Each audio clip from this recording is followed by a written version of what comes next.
Hello दोस्तों, मैं नागेंद्र सिंह आपका अपने पसंदीदा चैनल सक्सेसफुल एकेडमी के ऑनलाइन प्लेटफॉर्म पे आप सभी का स्वागत करता हूं और हम आपको धन्यवाद भी देना चाहेंगे आज, क्योंकि आज बहुत जल्द ही आपके बहुत कम समय में आपने इतने ज़्यादा सब्सक्राइबर बढ़ा दिए हैं। ये आपका स्नेह, आपका प्यार जो है हमारे साथ बना रहे।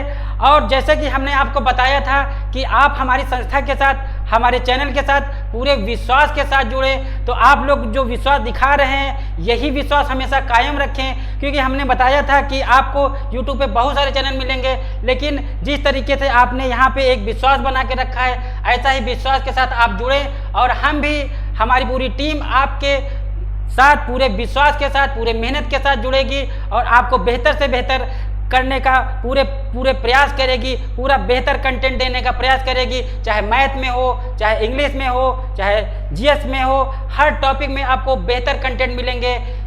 तो बच्चों, आज हम बात करते हैं, जो हमारा टॉपिक था, जो हम पढ़ा रहे थे, भारत का राष्ट्रीय आंदोलन स्टार्ट किए थे और हमने बताया था कि इस टॉपिक से आपको बहुत सारे क्वेश्चन आपको यहाँ पे मिलेंगे, क्योंकि वर्तमान समय को देखते हुए कि इतिहास जो है जैसे 3 भागों में विभाजित है, एशियंट हिस्ट्री, मिडेवल हिस्ट्री और मॉडर्न हिस्ट्री। तो मॉडर्न में भी आपको हमने बताया था कि जो भारत का राष्ट्रीय आंदोलन है, राष्ट्रीय आंदोलन के 3 चरण थे। राष्ट्रीय आंदोलन का पहला चरण जो आपका 1885 से लेकर के 1905 तक था, दूसरा चरण आपका 1905 से लेकर के 1919 तक था और तीसरा चरण आपका गांधीवादी युग था जो 1919 से 1947 तक था। तो बच्चों, इसमें हम बात कर रहे थे कि इसमें आपका जो पहला हमने चरण स्टार्ट किया था, इसमें पहले चरण में हमने बताया था कि आपका जो इसमें कौन कौन से टॉपिक पढ़ना है, कांग्रेस की स्थापना को पढ़ना है, फिर कांग्रेस के महत्वपूर्ण अधिवेशन को पढ़ना है, फिर आपको बंगाल का विभाजन पढ़ना है। तो इन 3 टॉपिकों को आपको राष्ट्रीय आंदोलन के प्रथम चरण के अंतर्गत पढ़ना है। तो बच्चों, इसमें हमने आपको कुछ टॉपिक करा दिए थे, जैसा कि आपका यहाँ पर हम बताएंगे कि आपको जो आपका ये सब हमने कराने के बाद आपको बताया था कि यहाँ पर कांग्रेस की स्थापना, ये पढ़ा दिया था कि कांग्रेस की स्थापना किस प्रकार से हुई, इसमें किसने स्थापना की थी, इसके अध्यक्ष कौन बनाए गए थे, इसमें सदस्यों की संख्या कितनी थी। ये सब बातों की चर्चा करने के बाद आज जो हम पढ़ाएंगे आपको, जहाँ तक जो है हमने करा दिया था, इसके आगे आपको बताना था कि भारतीय राष्ट्रीय कांग्रेस के प्रमुख अधिवेशन, तो यहीं से हमको आज स्टार्ट करना था। और जो लोग आज इस वीडियो को देख रहे हैं वो आप पीछे जा करके चैनल में देखिएगा, वीडियो में तो पीछे का सब पढ़ा हुआ है, इसमें पीछे हमने क्या पढ़ाया था उसको एक बार आप देखिए, ताकि आगे के जो वीडियो आपको मिले तो उसमें भी आपको चीज़ें समझ में आए। तो आज हम बात करते हैं भारतीय राष्ट्रीय कांग्रेस के प्रमुख जो अधिवेशन हुए थे, उन अधिवेशनों के बारे में आज हम चर्चा करेंगे। तो यहाँ पर देखिएगा कि जो कांग्रेस के अधिवेशन हुए थे, तो उसमें सबसे पहला अधिवेशन आप देखेंगे कि 1885 में हुआ था और ये अधिवेशन कहाँ हुआ था? मुंबई में हुआ था। पहला अधिवेशन कहाँ हुआ? मुंबई में हुआ। और जो अध्यक्ष बनाए गए थे, इसमें बनाए गए थे WC बनर्जी बनाए गए थे। और इस अधिवेशन की महत्वपूर्ण विशेषता ये थी कि यहाँ पर देखेंगे, जो जब कांग्रेस की स्थापना हुई थी, तो कांग्रेस की जब स्थापना की गई थी तो उसे कहा गया था भारतीय राष्ट्रीय संघ। क्या कहा जाता था? भारतीय राष्ट्रीय संघ कहा जाता था। लेकिन जो है दादा भाई जो नौरोजी थे, इन्हीं के सुझाव पर भारतीय राष्ट्रीय कांग्रेस कर दिया गया इसका नाम। तो ये याद रखिएगा कि जो जब कांग्रेस की स्थापना हुई थी 1885 में, तब उसे भारतीय राष्ट्रीय संघ नाम दिया गया था। लेकिन पहले ही कांग्रेस के अधिवेशन में दादा भाई नौरोजी के द्वारा इसका नाम बदल करके क्या कर दिया गया? भारतीय राष्ट्रीय कांग्रेस कर दिया गया था। तो बच्चों, इसमें आपको याद रखना है, जिस प्रकार से हमने एक टेबल बनाई है कि अधिवेशन, स्थान, अध्यक्ष और विशेषताएं क्या थी, तो इन्हीं बातों को आपको याद रखना है। इसी तरीके से आप देखेंगे कि जो अगला अधिवेशन होता है वो कहाँ होता है, तो जो 1886 में होता है।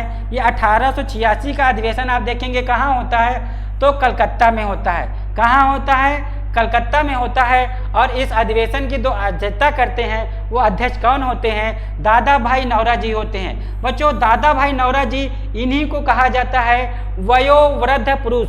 इतिहास में इनको क्या कहा जाता है? वयोवृद्ध पुरुष। यानी ये कांग्रेस के सबसे बुजुर्ग सदस्य थे, सबसे बूढ़े सदस्य थे, इसीलिए इनको वयोवृद्ध पुरुष के नाम से भी जाना जाता है। और जो है धन का निष्कासन का सिद्धांत भी दादा भाई नौरोजी ने ही दिया था। ये सारी बातें हम डिटेल में आगे बताएंगे, लेकिन इसमें आप आगे देखिएगा कि जो अध्यक्षता दूसरे अधिवेशन की थी दादा भाई नौरोजी ने, इसकी जो विशेषता ये थी कि डफरिन थे उस समय भारत के क्या थे, वायसराय थे। और वायसराय ने यहाँ पर एक उद्यान भोज यानी गार्डन पार्टी रखा था। तो गार्डन पार्टी ये थी कि यहाँ पर जो कांग्रेस में जो शामिल हुए थे सदस्य, उन लोगों के एक भोज पे बुलाया था और उस भोज को ही कहा जाता है क्या, गार्डन पार्टी। तो यहाँ पर क्वेश्चन बच्चों ये पूछा जाता है कि गार्डन पार्टी किसने बुलाया था, यानी गार्डन पार्टी किसने किया था। तो यहाँ पर याद रखना है कि डफरिन है। कौन है बच्चों, डफरिन है। डफरिन का नाम याद रखिएगा। आगे हम बात करते हैं कि यहाँ पर आप देखेंगे कि जो आगे का अधिवेशन होता है 1887 में होता है।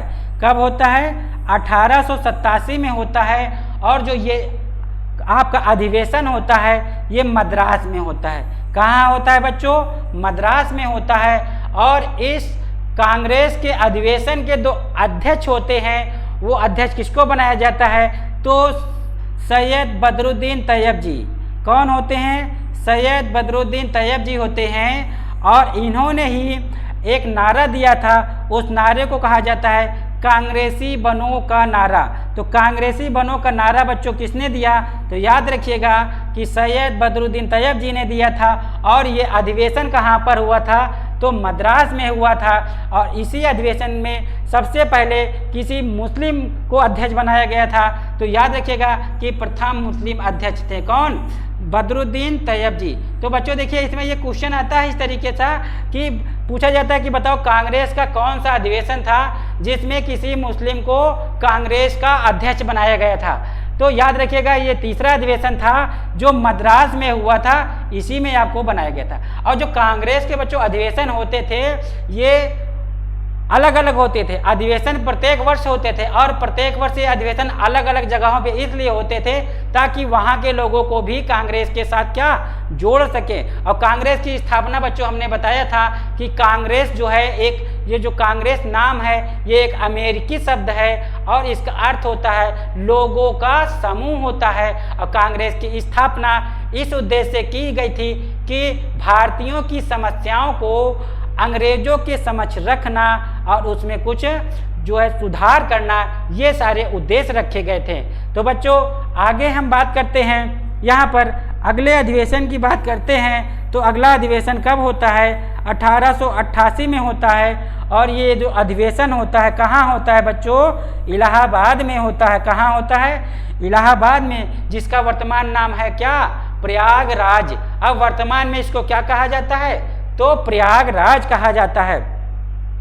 इस समय जो कांग्रेस के अध्यक्ष बनाए गए थे जॉर्ज यूले बनाए गए थे। कौन बनाए गए थे बच्चों, जॉर्ज यूले बनाए गए थे, कांग्रेस के अध्यक्ष बनाए गए थे। और जॉर्ज यूले जो व्यक्ति थे ये प्रथम अंग्रेज अध्यक्ष थे।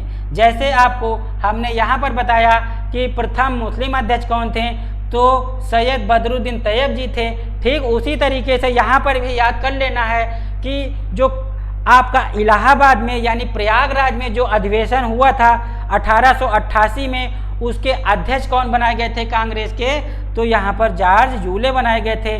और जॉर्ज यूले कांग्रेस के क्या थे, प्रथम अंग्रेज अध्यक्ष थे। कौन थे, प्रथम अंग्रेज अध्यक्ष थे।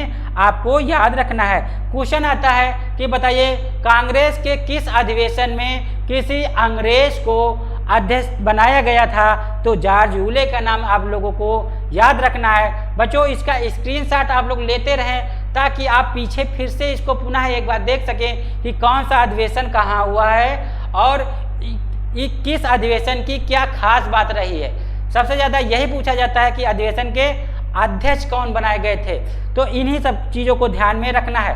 अब आप इसका स्क्रीनशॉट लीजिए, हम आगे आपको बता रहे हैं कि अगला अधिवेशन आपका कहाँ होता है। तो आगे आप देखिएगा आगे के अधिवेशन कहाँ होते हैं। तो आप देखिएगा जो आगे के अधिवेशन होते हैं, अब बात करते हैं कि 1800 आपका कहाँ तक बताया था, 1800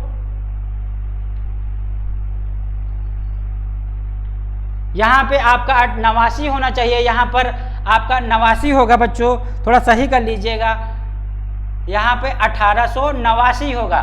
तो 1889 का जो अधिवेशन आप देखेंगे ये आपका कहाँ होता है, मुंबई में होता है। और इसके जो अध्यक्ष बनाए जाते हैं वो विलियम वेडरबर्न बनाए जाते हैं। विलियम वेडरबर्न को याद रखना है कि विलियम वेडरबर्न किस अधिवेशन के अध्यक्ष बने थे, तो 1889 में। और इस अधिवेशन की विशेषता ये थी बच्चों कि इसमें पहली बार महिलाओं ने भाग लिया था। तो याद रखना है कि आपसे अगर क्वेश्चन पूछे कि किस अधिवेशन में सर्वप्रथम महिलाओं ने भाग लिया था, तो यहाँ पर 1889 का अधिवेशन जिसके अध्यक्ष आपको विलियम वेडरबर्न बनाए गए थे, इसमें ही पहली बार महिलाओं ने भाग लिया था। तो बच्चों इसमें आपको एक एक लाइन में आपको याद रखना है, जितना आसान से आसान बनाने का बन सका उतना बनाने का हमने प्रयास किया है। अब इसमें कोई ट्रिक नहीं चलेगी बच्चों, इसमें आपको किसी न किसी तरीके से ये अधिवेशनों को एक बार पढ़ लेना है, याद रख लेना है, ताकि किसी भी एग्जाम में है, चाहे आपका जो भी एग्जाम हो, आप एसएससी देते हैं, आप लेखपाल देते हैं, आप यूपीपी देते हैं, आप टेट देते हैं, आप रेलवे देते हैं, कोई भी एग्जाम दें, तो यहाँ से आप कोई अगर क्वेश्चन आता है तो आप 100% इन्हीं क्वेश्चनों से आपका पूछ लिया जाता है कि अधिवेशन कहाँ हुआ, उसकी अध्यक्षता किसने की और अधिवेशन की खास बात क्या थी। तो बच्चों आगे हम बढ़ते हैं कि 1890 का अधिवेशन कहाँ होता है, ये कलकत्ता में होता है। और इसके अध्यक्ष कौन बनाए जाते हैं, फिरोज शाह मेहता बनाए जाते हैं। कौन बनाए जाते हैं, फिरोज शाह मेहता, जो कि क्या होते हैं, ये उदारवादी होते हैं, आगे हम बताएंगे।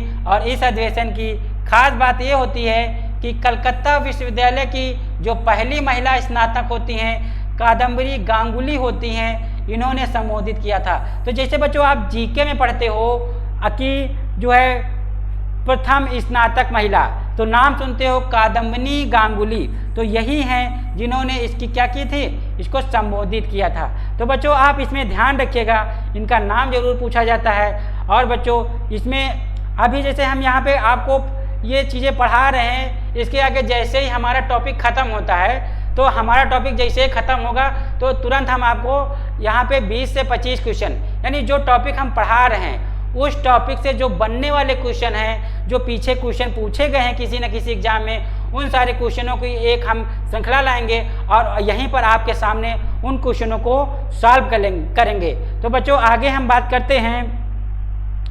आप देखिएगा कि अगला अधिवेशन कहाँ होता है।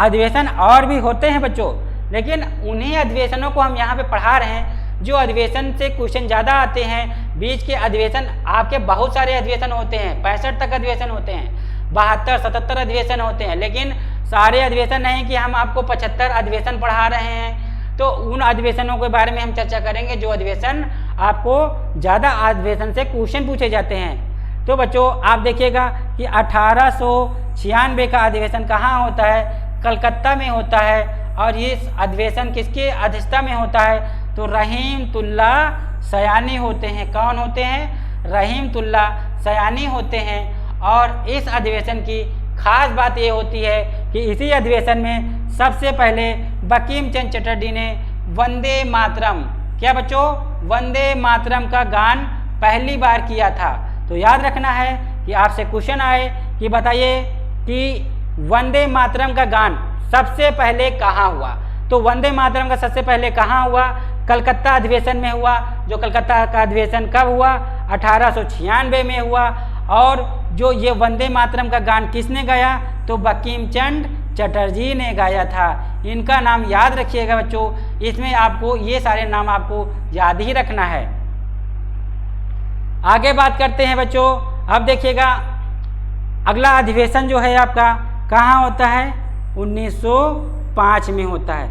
आप देखिएगा कि जो 1905 का जो अधिवेशन होता है, ये अधिवेशन कहाँ होता है, तो बनारस में होता है। कहाँ होता है, बनारस में होता है। और इस अधिवेशन की अध्यक्षता कौन करते हैं? तो गोपाल कृष्ण गोखले करते हैं। गोपाल कृष्ण गोखले करते हैं। गोपाल कृष्ण गोखले जो होते हैं कौन होते हैं? तो बच्चों याद रखिएगा, गोपाल कृष्ण गोखले गोपाल कृष्ण गोखले किसके गुरु थे? तो महात्मा गांधी के गुरु थे, ये याद रखना है। आगे हम आपको सब कुछ बताएंगे, लेकिन पहले जो यहाँ पे पढ़ा रहे हैं अधिवेशन, पहले इसकी चर्चा करेंगे, फिर आगे हम आपको विस्तार से चीज़ें बताएंगे। तो ये जो आपका गोपाल कृष्ण गोखले ने जिसकी अध्यक्षता की थी कांग्रेस के, तो यहाँ पर आप देखेंगे कि इसी समय विशेषता ये थी कि यहाँ पर स्वदेशी आंदोलन, कौन सा आंदोलन? स्वदेशी आंदोलन, जिसको बंग भंग आंदोलन भी कहा जाता है, का समर्थन किया था किसने? कांग्रेस ने। अब देखो, जैसे यहाँ पे आप स्वदेशी आंदोलन पढ़ रहे हैं तो आप देखिएगा कि 1905, तो यहाँ पे 1905 में ही एक घटना हुई थी। वो घटना क्या थी बच्चों? कि 1905 में आपका बंगाल विभाजन हुआ था। क्या हुआ था? बंगाल का विभाजन हुआ था। तो इसी का ये जो बंगाल विभाजन हुआ था, उस समय आप देखेंगे कि जो भारत के गवर्नर होते हैं लॉर्ड कर्जन, जो लॉर्ड कर्जन होते हैं बहुत अच्छे होते हैं, बहुत सारी चीज़ें अच्छे करते हैं, लेकिन इनका एक गलत कार्य यही होता है कि ये क्या कर देते हैं? बंगाल का विभाजन कर देते हैं, और बंगाल विभाजन से ही इनकी भारत में क्या होती है? आलोचना होती है। और इसीलिए यहाँ पर भारत में बंगाल के विभाजन में पूरे भारत में आपका आंदोलन होता है, स्वदेशी आंदोलन होता है कि ये विभाजन जो हुआ है ये गलत हुआ है, ये विभाजन अंग्रेजों को नहीं करना चाहिए। जबकि अंग्रेजों ने बंगाल का विभाजन जो किया था अपने स्वार्थ के लिए किया था, लेकिन दर्शाने का प्रयास ये किया था कि ये जो विभाजन हम बंगाल का कर रहे हैं, पूर्वी बंगाल और पश्चिम बंगाल, तो ये पूर्वी बंगाल जो आपका था, पूर्वी बंगाल और आपका पश्चिमी बंगाल, दो भागों में विभाजित कर दिया था। बोला कि यहाँ पे पॉपुलेशन बहुत ज़्यादा है, 8 करोड़ 70 लाख के आसपास पॉपुलेशन है, इतने बड़े क्षेत्र का प्रशासन कैसे संभाले? ऐसा करते हैं कि 2 क्षेत्रों में विभाजित कर देते हैं ताकि प्रशासन को अच्छे से संभाला जा सके। लेकिन उसके पीछे कारण ये तो उन्होंने अपना तर्क दिया था अंग्रेजों ने, लेकिन मेन कारण ये था कि बंगाल जो था राष्ट्रीय चेतना का केंद्र बिंदु था। राष्ट्रीय चेतना का केंद्र बिंदु का मतलब ये था कि यहीं से अंग्रेजों का विरोध होना शुरू हुआ था, यहीं पर अंग्रेजों के सबसे ज़्यादा पहले विरोध होना शुरू हुए थे, क्योंकि ये नहीं चाहते थे कि ये चाहते थे कि मुस्लिम और हिंदू अलग अलग हों। इनकी नीति थी अंग्रेजों की, फूट डालो और राज करो, यही नीति थी। इसीलिए यहाँ पर आप जो है बंगाल का विभाजन के विरोध में आंदोलन होता है। आगे हम आपको बताएंगे कि विस्तार से बंगाल का विभाजन कैसे हुआ, क्या हुआ, कौन कौन सी घटनाएं थीं। तो अब बच्चों अब आगे आप देखेंगे कि यहाँ पर 1906 का अधिवेशन कहाँ होता है? तो कलकत्ता में होता है। और कलकत्ता में जो अधिवेशन होता है इसकी अध्यक्षता कौन करते हैं? दादा भाई नौरोजी करते हैं। कौन करते हैं? दादा भाई नौरोजी करते हैं। और इन्होंने ही सर्वप्रथम स्वराज शब्द का प्रयोग किया था। कौन सा शब्द प्रयोग किया था? स्वराज शब्द का। सीधा सीधा क्वेश्चन आता है कि बताइए कांग्रेस के किस अधिवेशन में स्वराज शब्द का प्रयोग किया? तो स्वराज शब्द का प्रयोग 1906 के अधिवेशन में किया गया। और ये स्वराज शब्द का प्रयोग सबसे पहले करने वाले व्यक्ति कौन थे? तो दादा भाई नौरोजी थे, जिनको वयोवृद्ध पुरुष के नाम से जाना जाता है। और इन्होंने धन निष्कासन का सिद्धांत भी दिया था।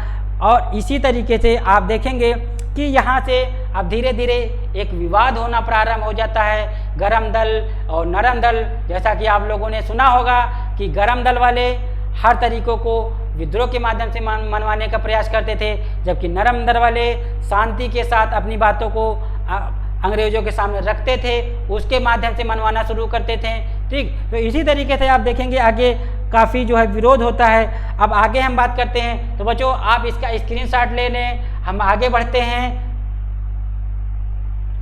अब देखिएगा आगे की घटना।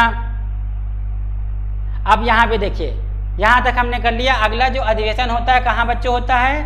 आप देखेंगे अगला जो अधिवेशन होता है वो आपका कहाँ होता है? तो सूरत 1907 का अधिवेशन। बहुत इंपॉर्टेंट अधिवेशन है, इसको टिक कर लीजिएगा, ये इम्पोर्टेंट है, बहुत पूछा जाता है ये अधिवेशन कि जो है ये अधिवेशन कहाँ हुआ था? सूरत में हुआ था। सूरत कहाँ है बच्चों? सूरत कहाँ है? गुजरात में है। ठीक है, तो यहाँ पर ये जो सूरत में जो अधिवेशन हुआ था, किसकी अध्यक्षता में हुआ था? रास बिहारी बोस की अध्यक्षता में हुआ था। और ये जो अधिवेशन की अध्यक्षता रास बिहारी बोस कर रहे थे, तो इसमें आप देखेंगे कांग्रेस जो है आपका नरम दल और गरम दल, दो दलों में विभक्त हो गया था। सीधा क्वेश्चन आता है कि किस अधिवेशन में, कांग्रेस के किस अधिवेशन में गरम दल और नरम दल दो भागों में कांग्रेस का विभाजन हुआ? तो याद रखिएगा अधिवेशन कहाँ हुआ था? सूरत में हुआ था।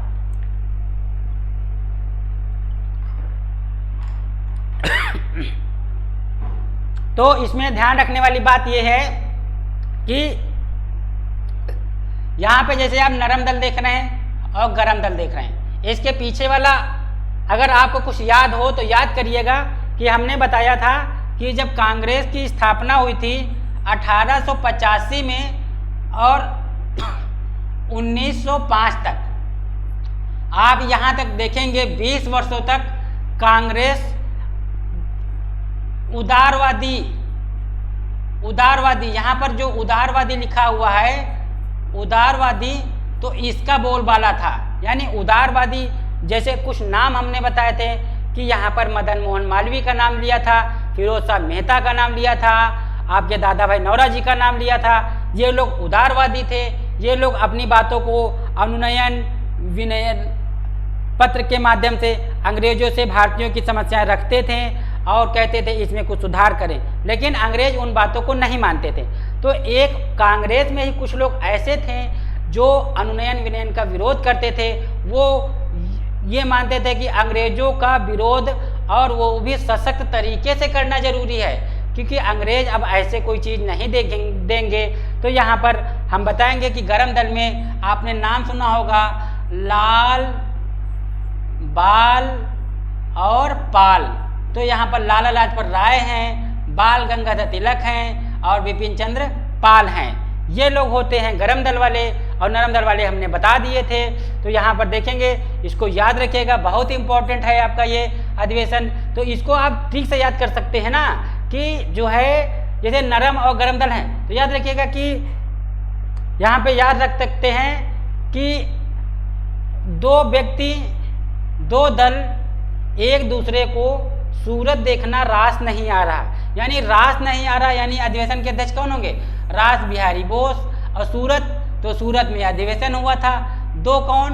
नरम दल और गरम दल। इस तरीके से इसको याद कर लीजिएगा, बहुत इंपॉर्टेंट है। यहाँ से क्वेश्चन जरूर से जरूर आता है जब हम आपका टेस्ट लेंगे, यहाँ पर जब आपको क्वेश्चन सॉल्व कराएंगे तो इस तरीके के क्वेश्चन आपको अवश्य देखने को मिलेंगे। तो बच्चों आगे बढ़ते हैं, थोड़े कुछ और बचे हैं यहाँ पर अधिवेशन, उन अधिवेशनों की भी चर्चा कर लेते हैं। तो आगे आप देखिएगा अगला अधिवेशन जो होता है वो अधिवेशन कहाँ होता है? तो देखेंगे कि 1911 का अधिवेशन कहाँ होता है बच्चों? कलकत्ता में होता है। और जिस अधिवेशन की अध्यक्षता कौन करते हैं इसकी?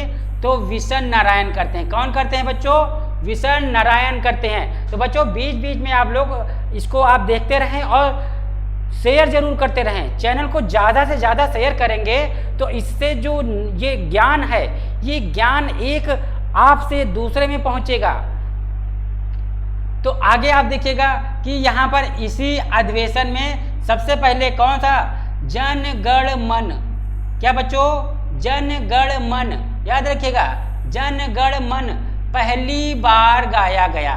क्या बच्चों? एक बार फिर से आप लोग याद रखिएगा कि जन गण मन पहली बार गाया गया। और गाया किसने था? तो याद रखिएगा कि सरला देवी ने गाया था। किसने? सरला देवी ने गाया था, जो रविन्द्रनाथ टैगोर की क्या थी? भतीजी थी। तो इसको याद रखना है। सीधा सीधा क्वेश्चन आता है कि बताओ कांग्रेस के किस अधिवेशन में सबसे पहले जनगण मन गाया गया? तो कांग्रेस के कहाँ अधिवेशन हुआ था? कलकत्ता में हुआ था। और ये अधिवेशन किसने अध्यक्षता की थी? तो विशन नारायण ने की थी। और इसी में सबसे पहले जनगण मन गाया गया था। और ये गाने वाले कौन थे? तो सरला देवी थी, जो रविन्द्रनाथ टैगोर की क्या थी? ये भतीजी थी। तो याद रखिएगा। और ये बताएंगे आगे कि ये जनगण मन क्यों गाया गया था। इसके पहले ब्रिटेन से आए थे जो ब्रिटेन के वहाँ के प्रमुख थे वो यहाँ आए थे, उन्हीं के स्वागत में ये सबसे पहले गाया गया था। ठीक है, तो आगे बात करते हैं। अब अगला अधिवेशन देखिएगा 1916 का, जल्दी जल्दी देख लीजिएगा। ये कहाँ हुआ था? लखनऊ में हुआ था। कहाँ हुआ था? लखनऊ में हुआ था। और इस अधिवेशन की अध्यक्षता किसने की थी? तो अंबिका चरण मजूमदार ने की थी। और इस अधिवेशन की खास बात क्या थी कि इसमें तिलक और एनी बेसेंट यानी बाल गंगाधर तिलक और एनी बेसेंट के प्रयासों से ही क्या हुआ था? कांग्रेस और मुस्लिम लीग के मध्य समझौता हुआ था, याद रखना। और इसे क्या कहा जाता? लखनऊ समझौता। जो इस बार आपके टेट में आया था, क्वेश्चन पूछा गया था कि लखनऊ समझौता किसे कहते हैं, तो उसमें 4 ऑप्शन थे। उसमें था कि कांग्रेस और मुस्लिम लीग के मध्य समझौता, नरम दल और गरम दल के मध्य समझौता, गांधी जी और किसके मध्य समझौता। इस तरीके से 4 ऑप्शन थे। तो इसमें आपको याद ये रखना है कि यहाँ पर जो मुस्लिम लीग और यहाँ पर कांग्रेस के मध्य समझौता हुआ था, इसे कहते हैं लखनऊ समझौता। और यह समझौता किसके सहयोग से हुआ, किसके प्रयासों से हुआ? तो तिलक, बाल गंगाधर तिलक और एनी बेसेंट के प्रयासों से हुआ। ये याद रखना है, बहुत क्वेश्चन पूछे जाते हैं। आगे देखिएगा, इसी समय नरम दल और गरम दल के मध्य क्या हुआ? समझौता हुआ। जैसा कि हमने पीछे आपको बताया है कि 1907 में नरम दल और गरम दल क्या हो गए थे? अलग अलग हो गए थे सूरत अधिवेशन में। लेकिन लखनऊ अधिवेशन में 2 मुख्य कार्य होते हैं। एक तो मुस्लिम लीग और कांग्रेस के मध्य समझौता होता है, दूसरा होता है नरम दल और गरम दल के मध्य क्या होता है? समझौता हो जाता है। तो यहाँ पर दोनों पॉइंट आपको याद रखना है। ठीक है, और किसका योगदान रहा? तिलक और एनी बेसेंट का योगदान रहा। और यहाँ पर आप देखेंगे स्वराज मेरा जन्मसिद्ध अधिकार है। तो स्वराज मेरा जन्मसिद्ध अधिकार है, ये किसने कहा था? बाल गंगाधर तिलक ने कहा था। क्योंकि देखो, जो नरम दल वाले चाहते थे कि भारत में अंग्रेज रहें और औपनिवेशिक शासन करें, यानी अंग्रेज रहते हुए भारत में शासन करें लेकिन भारतीयों की बातों को माने। जबकि यहाँ पर बाल गंगाधर तिलक का कहना था कि विदेशी शासन से स्वदेशी शासन बहुत अच्छा होता है, बेशक कुछ खराब शासन हो। तो यहाँ पर इसीलिए उन्होंने कहा था कि स्वराज मेरा जन्मसिद्ध अधिकार है और मैं इसे लेकर रहूँगा। तिलक का ये स्टेटमेंट था, इसको याद रखिएगा, बहुत पूछा जाता है। आगे बच्चों हम बात करेंगे यहाँ पर 1917 में 1917 का अधिवेशन आप देखेंगे कहाँ होता है? तो कलकत्ता में होता है। और इसमें देखिएगा इसकी अध्यक्षता कौन करते हैं? तो श्रीमती एनी बेसेंट करती हैं। और ये पहली प्रथम क्या थी? विदेशी महिला, याद रखिएगा। आगे हम बताएंगे कि जैसे ये विदेशी महिला हैं, उसी तरीके से भारतीय महिला भी थी 1925 में, जिन्होंने कांग्रेस के अधिवेशन की अध्यक्षता की थी। तो यहाँ पर एनी बेसेंट को आपको याद रखना है। क्वेश्चन आता है कि बताइए कि कांग्रेस के किस अधिवेशन में किसी महिला ने अध्यक्षता की थी? तो आपका क्वेश्चन सही होगा क्या? श्रीमती एनी बेसेंट ने। लेकिन अगर क्वेश्चन पूछा जाए कि बताओ भारतीय महिला कौन थी जिन्होंने कांग्रेस का अधिवेशन किया, अध्यक्षता की थी, तो वहाँ पर आपका सही होता है क्या? सरोजिनी नायडू सही होगा, जो 1925 में अध्यक्षता किया था। उसको हम आगे बताएंगे। अब आगे देखिएगा, यहाँ पर आगे देखिएगा 1920 का अधिवेशन। जो 1920 का अधिवेशन कहाँ होता है? कलकत्ता में होता है। और ये विशेष अधिवेशन होता है जिसकी अध्यक्षता लाला लाजपत राय करते हैं, जो गरम दल वाले होते हैं। और इसमें असहयोग आंदोलन की शुरुआत होती है, क्योंकि इसी अधिवेशन में ये सहमति बन जाती है कि अब भारत में असहयोग आंदोलन होना चाहिए। और असहयोग आंदोलन की शुरुआत कौन करते हैं? तो बाद में गांधी जी सहयोग करते हैं। तो इसी तरीके से अब आगे बढ़ते हैं, आगे के अधिवेशनों के बारे में जल्दी से चर्चा कर लेते हैं। अब आगे देखिएगा, यहाँ पर आप देखिएगा कि 1920 तक हो गया है। अब आगे आप देख लीजिएगा, ज़्यादा अधिवेशन नहीं बचे हैं। अब देखिएगा 1924 कब का अधिवेशन? 1924 का अधिवेशन आप देखिएगा। तो 1924 का अधिवेशन आप देखेंगे तो ये कहाँ होता है? बेलगाम। और बेलगाम बच्चों कहाँ है? तो याद रखिए बेलगाम कहाँ है? तो ये कर्नाटक में है। कहाँ है? कर्नाटक में है। तो बेलगाम कर्नाटक में है। और इस अधिवेशन की खास बात ये थी कि ये अधिवेशन की अध्यक्षता किसने की थी? तो महात्मा गांधी ने की थी। किसने की थी? महात्मा गांधी ने की थी। और ये ऐसा अधिवेशन था जिसमें एक ऐसा एकमात्र अधिवेशन था जिसके अध्यक्ष कौन बनाए गए थे? गांधी जी बनाए गए थे। यही एक ऐसा अधिवेशन था जिसमें अधिवेशन में बाकी आप देखेंगे शुरू से 1885 से लेकर के स्वतंत्रता तक देखेंगे, और उसके बाद भी कांग्रेस के अधिवेशन होते हैं, लेकिन किसी भी अधिवेशन में कांग्रेस जो अधिवेशन की अध्यक्षता महात्मा गांधी नहीं करते हैं। यही एकमात्र ऐसा अधिवेशन है जिसमें महात्मा गांधी को अध्यक्ष बनाया जाता है। इसको भी याद रखिएगा। अगला अधिवेशन देखेंगे 1925। 1925 का अधिवेशन कहाँ हुआ था? कानपुर में हुआ था। और कानपुर में जो अधिवेशन हुआ था इसके अध्यक्ष कौन बनाए गए थे? सरोजिनी नायडू थी, जो उत्तर प्रदेश की प्रथम क्या थी? राज्यपाल बनाई गई थी। और इसमें खास बात ये थी कि ये प्रथम भारतीय महिला थी। क्या थी? ये प्रथम भारतीय महिला, ये याद रखना है। जबकि पीछे वाले में हमने बताया है कि उधर क्या थी? सरोजिनी नायडू वो प्रथम महिला थी, लेकिन वो विदेशी महिला थी। लेकिन अगर क्वेश्चन आ जाए कि प्रथम भारतीय महिला, तो आपका वहाँ पर सरोजिनी नायडू और आपका एनी बेसेंट हो, तो यहाँ पर याद रखना है कि सरोजिनी नायडू ही आपका सही होगा। तो बच्चों आगे हम बात करते हैं कि 1919 का अधिवेशन हम देख लेते हैं। तो 1919 का अधिवेशन कहाँ होता है बच्चों? लाहौर में होता है। और लाहौर में जो अधिवेशन होता है पंडित जवाहरलाल नेहरू की अध्यक्षता में होता है। पंडित जवाहरलाल नेहरू इसी अधिवेशन में पूर्ण स्वराज का प्रस्ताव पारित करते हैं। अभी तक क्या होता था? अभी तक डोमिनियन स्टेट की बात हो रही थी, अधिराज की बात हो रही थी। लेकिन अब जो है ये जो अधिवेशन हुआ है लाहौर में हुआ है, जिसके अध्यक्ष पंडित जवाहरलाल नेहरू हैं। इन्होंने जो रावी नदी के तट पे जो अधिवेशन हुआ था, इसमें इन्होंने कहा था कि अब हम पूर्ण स्वराज चाहिए, अब हमको डोमिनियन स्टेट नहीं चाहिए, यानी अधिराज नहीं चाहिए।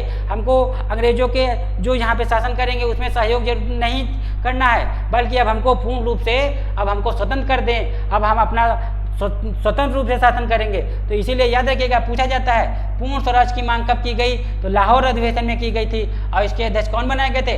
पंडित जवाहरलाल नेहरू बनाए गए थे।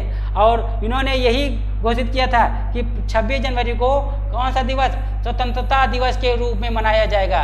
किस दिवस के रूप में? स्वतंत्रता दिवस के रूप में। आगे हम बच्चों आपको बताएंगे कि जैसे कि आपने संविधान पढ़ा है, संविधान तो आपको नवंबर में बन के तैयार हो गया था और उसी दिन कुछ आपके आर्टिकल लागू कर दिए गए थे। लेकिन आप देखेंगे कि 1950 26 जनवरी 1950 को ही पूर्ण रूप से संविधान लागू क्यों किया गया था?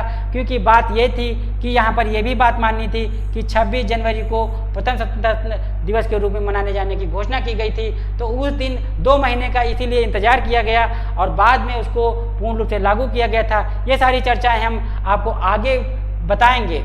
तो यहाँ पर अगला वीडियो आप आगे देखिएगा कि 1931 का जो अधिवेशन होता है वो कहाँ पे होता है? कराची में होता है। और कराची में इसके अधिवेशन की अध्यक्षता कौन करते हैं? सरदार पटेल करते हैं। और इसी अधिवेशन में सबसे पहले मौलिक अधिकारों की प्रस्ताव की बात की गई कि व्यक्ति के पास क्या होना चाहिए? मौलिक अधिकार। जैसे आपको पता है कि वर्तमान में बच्चों मौलिक अधिकार कितने हैं? मौलिक अधिकार 6 हैं। और जब संविधान बना था तो मौलिक अधिकार कितने थे?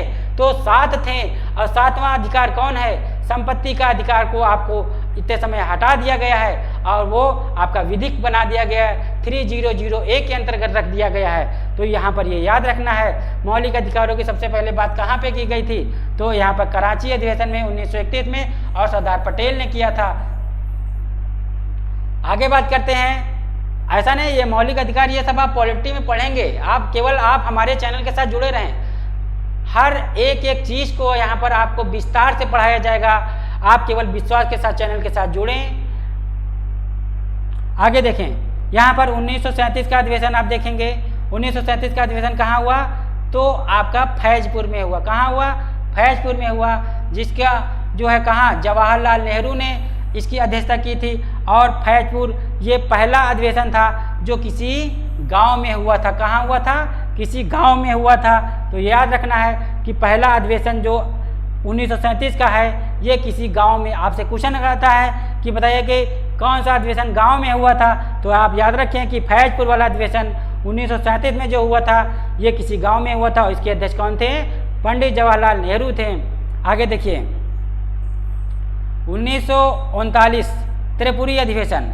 त्रिपुरी अधिवेशन आप देखेंगे तो त्रिपुरी अधिवेशन की अध्यक्षता कौन करते हैं? सुभाष चंद्र बोस करते हैं। और सुभाष चंद्र बोस जो है यहाँ पर सुभाष चंद्र बोस करते हैं त्यागपत्र देने के बाद किसको बना दिया जाता है?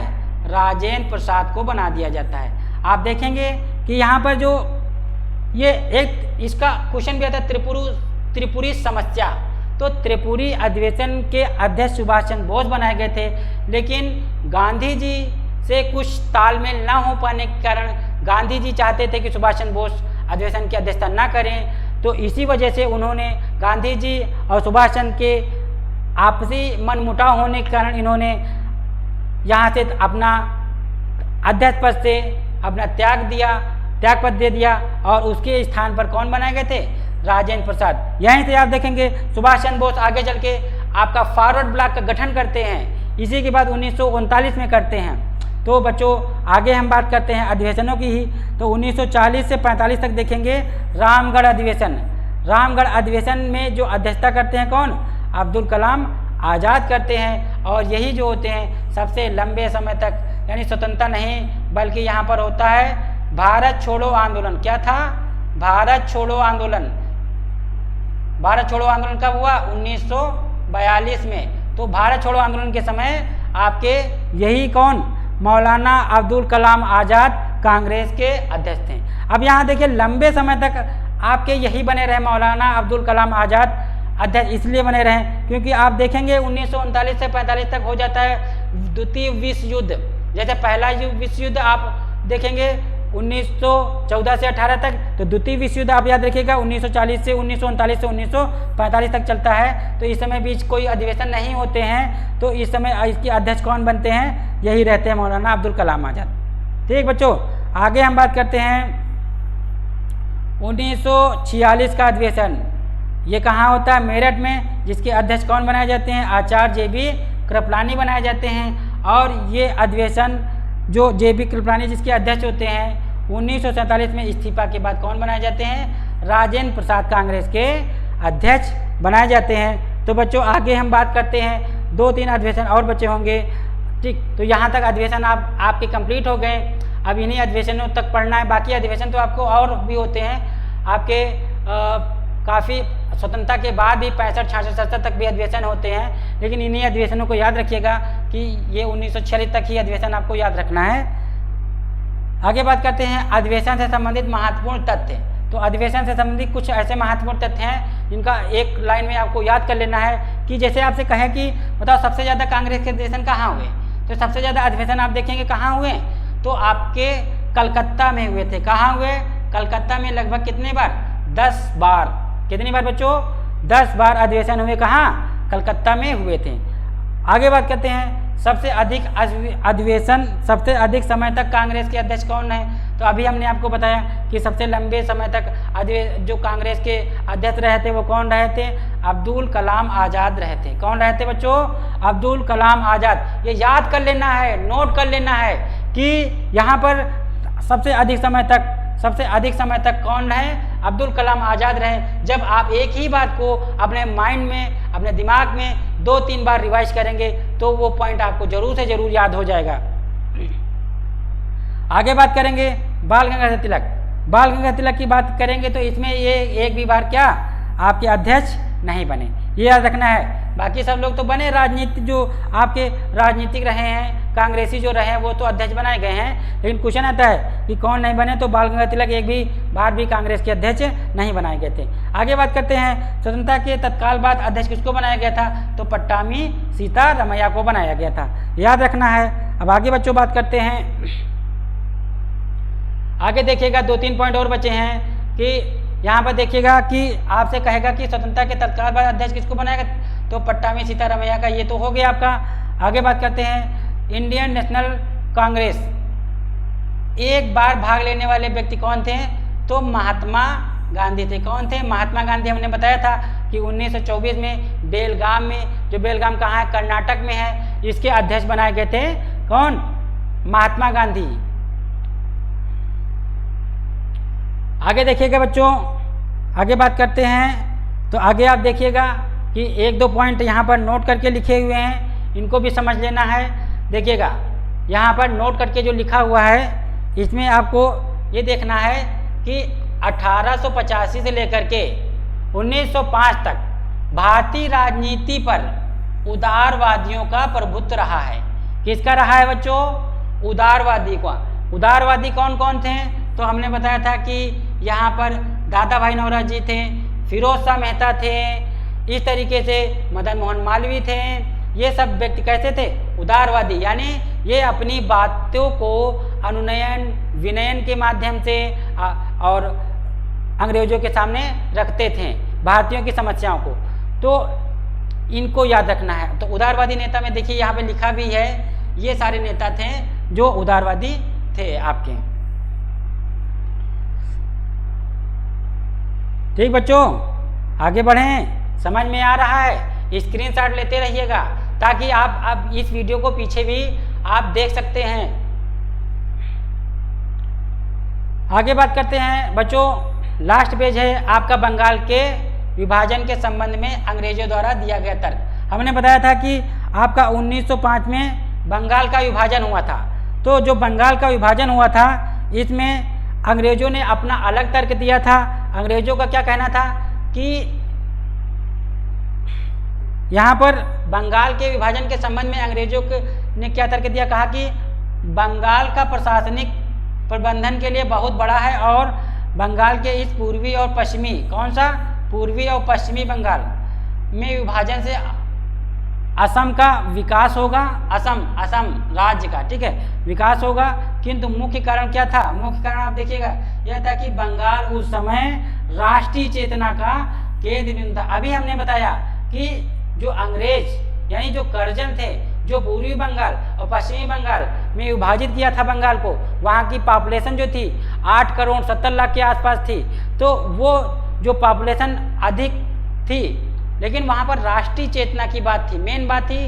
वहाँ के लोग जो है ज़्यादा, उनके अंदर राष्ट्रीय चेतना थी। वो राष्ट्रवाद के बारे में, राष्ट्र के बारे में ज़्यादा सोचते थे। राष्ट्रवाद का हमने मतलब बताया है कि क्या होता है जब व्यक्ति अपने हित को छोड़ करके किस देश के बारे में सोचने लगे, तो वहाँ पर उसे कहते हैं राष्ट्रीय चेतना कहते हैं। और यहाँ बंगाल में राष्ट्रीय चेतना का मुख्य केंद्र बिंदु था। तो इसी तरीके से यहाँ पर आप देखेंगे कि आगे के कौन सी घटना घटित होती है। तो देखिएगा यहाँ पर 16 अक्टूबर 1905 को कौन सी घटना घटित हुई? बंगाल विभाजन लागू हुआ। ये डेट याद रखिएगा। बंगाल विभाजन कब लागू हुआ? 16 अक्टूबर को लागू हुआ। और इसी दिन पूरे बंगाल में क्या मनाया गया?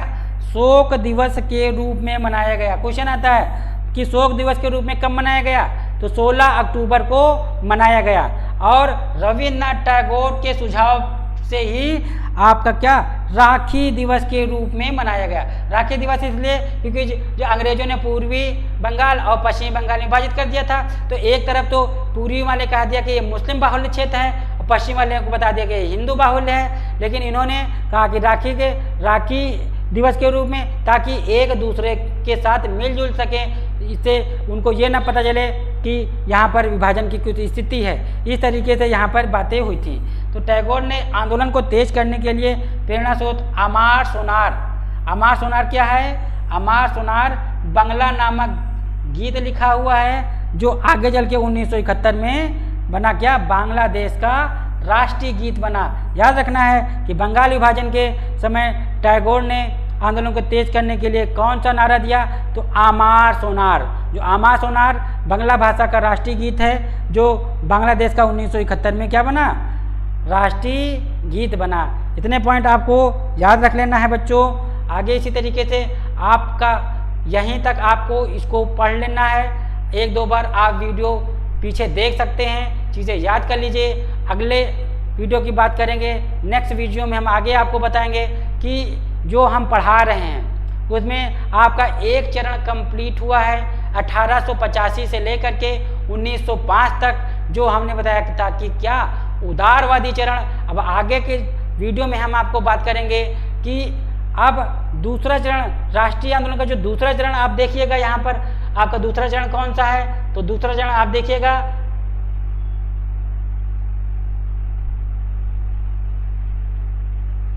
पहला चरण आप देखिएगा यहाँ पे पहला चरण कब से कब तक रहा? तो पहला चरण आप देखेंगे यहाँ पर, ये देखिए कि पहला चरण आपका 1905 तक था और ये हमने आपको बता दिया है 1905 तक। आगे की घटना आपको हम दूसरा चरण पढ़ाएंगे 1905 से लेकर के 1919 तक। इस चरण की कौन कौन सी घटनाएं हैं, क्या क्या हुआ इस समय, ये सारी चर्चा हम आगे के वीडियो में करेंगे। तब तक हमारे चैनल के साथ आप जुड़े रहें, आप लाइक करें, शेयर करें और सब्सक्राइब करें ज़्यादा से ज़्यादा। धन्यवाद। जय हिंद।